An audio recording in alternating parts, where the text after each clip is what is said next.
If you're involved in the Brite situation, you had a Brite pension, SIPP, QROPS, GIA, whatever it might be, and you're trying to understand what's going on, you are in the right place. Here at Cameron James, we've invested a lot of time, effort, and energy in trying to keep people educated and informed as to what's going on with the debacle at Brite, whatnot, whatever you want to refer to it as. This morning, I'm Jonathan. I'm joined by our senior advisor, Jonathan Laws from Richmond. Good morning, Jonathan. How are you? I'm very good. Slightly sweaty, but can't complain. So John, it wasn't that many months ago that I sat here and I said, perhaps rather optimistically, that we were hoping for a summer or an Indian summer resolution to Brite. We obviously did caveat that with it could well be 2006, 2027, whatever it might be. But obviously now we kind of have the answer to that. Things have taken longer than was expected. Could you give our viewers a bit of an update of what's happening in September regarding Brite? Yeah, obviously the big takeaway, like this whole kind of situation in general, is always one step forward, two steps back. We had this hearing on the 7th of May, for the interested parties to see who wanted to, quote unquote, speak at this distribution.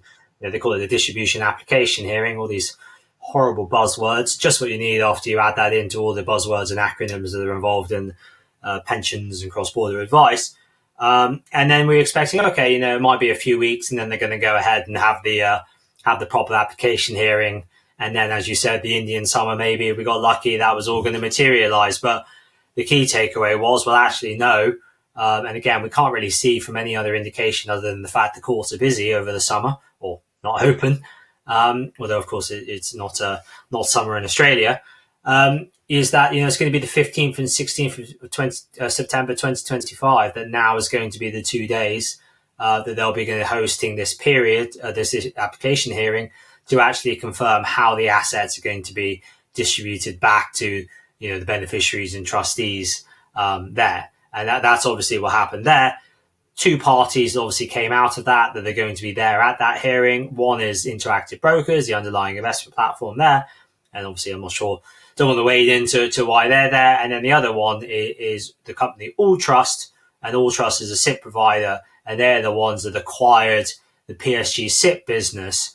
And, as it's now come out in some affidavits that have released, that is very much them just saying, hey, we want to make sure we've done all the legal change of title and all the rest of it and do everything by the book. And there doesn't seem to be any other reason why they've done it, as apart from making sure they're ticking all the boxes and keeping everyone happy. Interactive Brokers involvement, we don't know, and I guess we're all going to find out in September when the actual court hearing is held.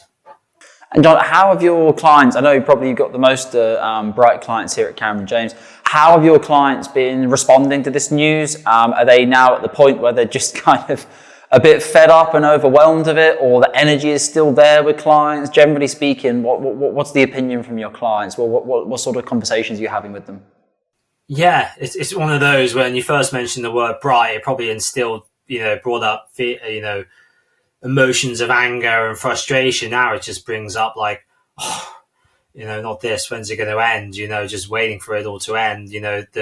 The raw emotions are kind of dissipated because it's just been so long and so drawn out. And, unfortunately, that's the way these things can go. There's always stuff that comes out.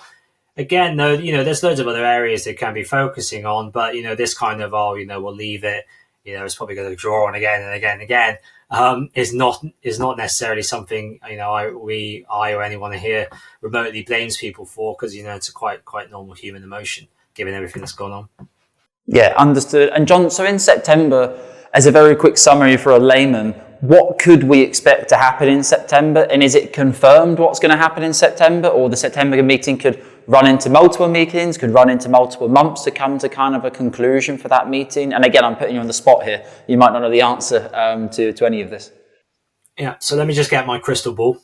But no, what's going to happen in September? So obviously they've done the submissions, McGrath-Nicol, they've done submissions of how they think they're going to pay it back, about this deficient fund, how they're going to try and, get the money back to people, what's going to be netted off, taxation stuff, etc.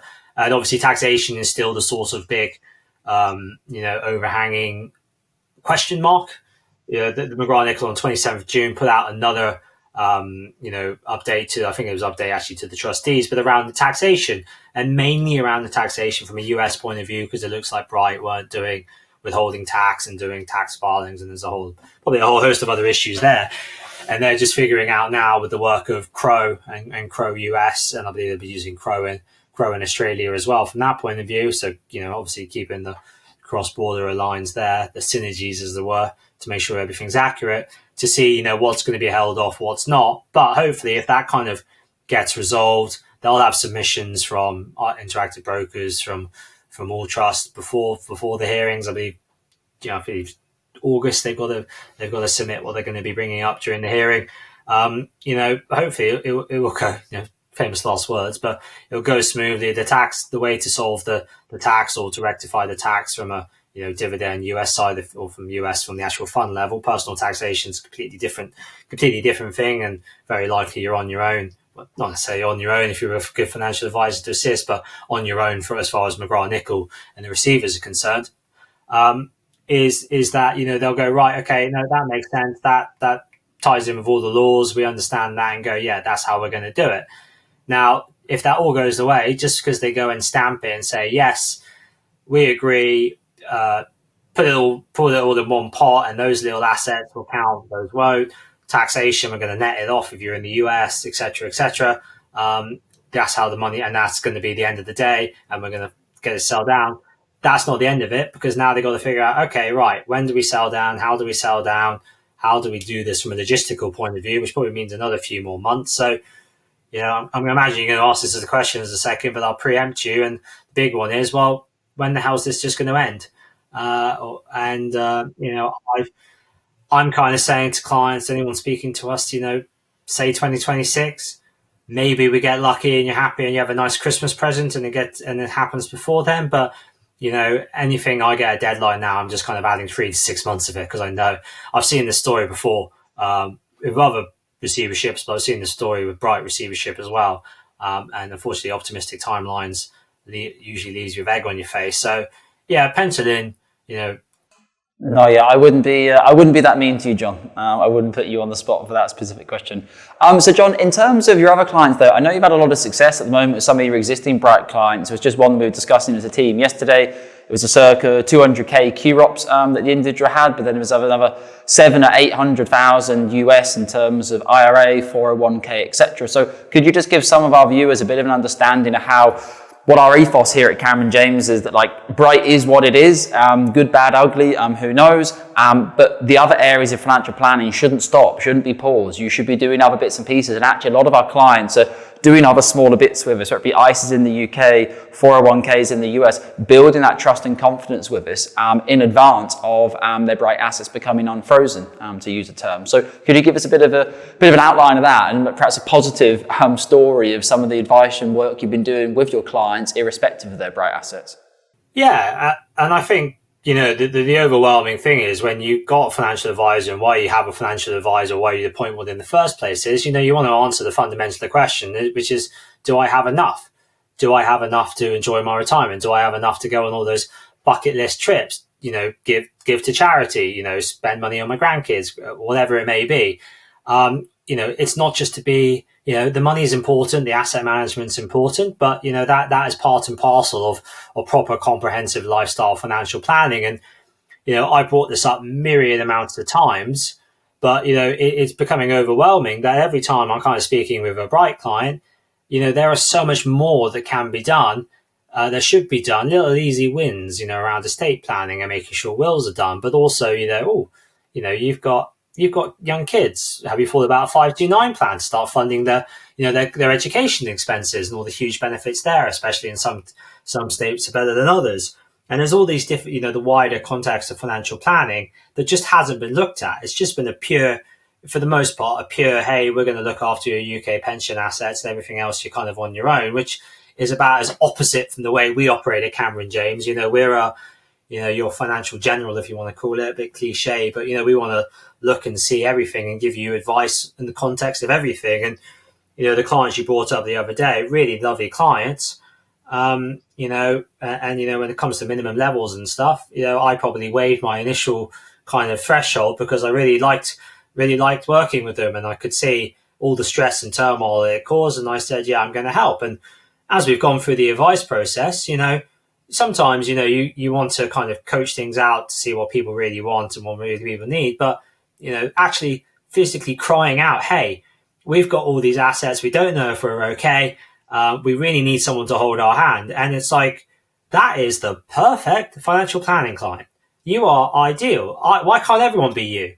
You've worked hard, you saved, you're not sure if you've got enough, everything's not optimized. You need someone to hold your hand. You really value someone there to help you. You're the perfect client. Why were you not getting this service for the past 15 years? I know now I'm going to get in touch with them. Probably after this call now, you just jogged my memory to get them in. Whilst they're not paying fees now, I'm going to get them in for a biannual planning meeting and we'll look at other things. But yeah, there's loads of areas we can be looking at, doing stuff in the background. So, we can almost then be like, oh, Brite's an afterthought. Obviously, for those of you where Brite is your all and end all, that's easier said than done. But there are loads of other things you can be doing where you don't feel like, oh, well, I feel, because some people just go, oh, it's that when you don't feel like you're adding anything or you're feeling useless or there's nothing I can do. This is your ability now. You can take back some of that control with everything that's going on. Do the stuff that isn't Brite connected or directly Brite a platform connected. Yeah, very good. Well, John, thank you for your summary again. I know there's lots of people who follow you closely on the topic of Brite and Cameron James who wanted to get this update out. And of course, viewers, we will be covering things in detail over the coming months and as we approach September as well for the court date, etc. So Jonathan, thank you for joining this morning. Yeah, more than welcome. All right, and viewers, if you want to have a conversation with myself, Jonathan, one of our advisors here at Cameron James regarding your Brite assets, non-Brite assets, whatever it might be, book in below and find a date and a time which is suitable for yourself to have a detailed conversation with us. And as always, take care of your UK pension assets.